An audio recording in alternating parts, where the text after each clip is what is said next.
Ai, meu pai do céu, tem um negócio na frente. Aí. Fala, pessoal! Hoje eu tô trazendo um vídeo aqui mostrando meu carrinho da Lego. Ele é desmontado, tá montado, né? Então eu vou mostrar. Ele é verde, preto e tal.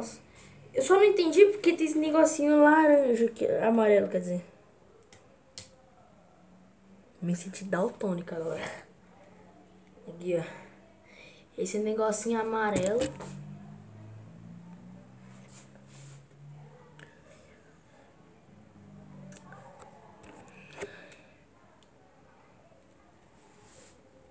Vou deixar ele aqui, ó.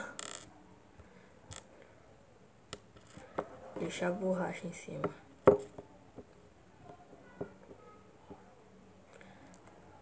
Agora que eu vi que tá desfocado, né? Pronto.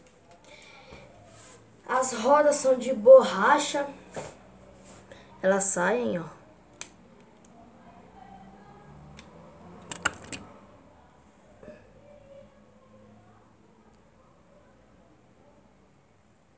Tem esse negócio aqui, tá aí, ó. Que é... Ah, sei lá.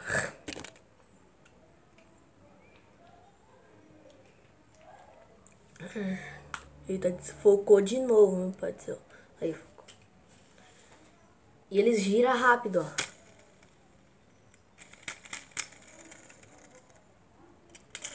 Eita, pega, desmontou o carrinho. Agora o carrinho só é isso.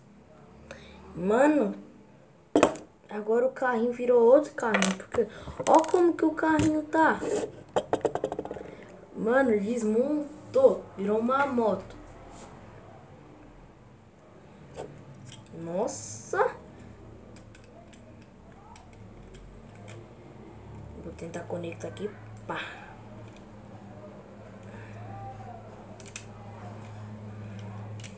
Eu acho que eu coloquei errado.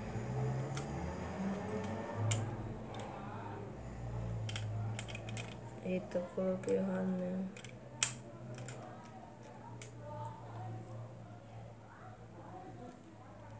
Consegui. O carrinho é esse, ó. Ele vai focar. Então, galera, esse foi o vídeo. Espero que vocês tenham gostado desse vídeo. Eu fui tentar escrever o roteiro, só que não deu muito certo, porque eu não tô muito chegada a escrever roteiro. Mas eu já escrevi um dia. O primeiro vídeo do canal eu escrevi. É.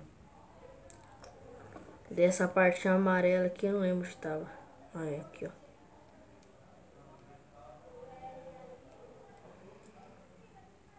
Tem que ter uma unha pra colocar. Ah, não, tem duas, ó. Vamos ver se aqui do outro lado tem também. Só que é embaixo, ó. Aqui. Olha, aqui de baixo e ali de baixo. Eu não sei por que serve. Ah, não sei. Então, galera, esse foi o vídeo. Espero que vocês tenham gostado. Se inscreva no canal. Curta a nossa página no Instagram. Facebook. Não, mentira, Facebook não.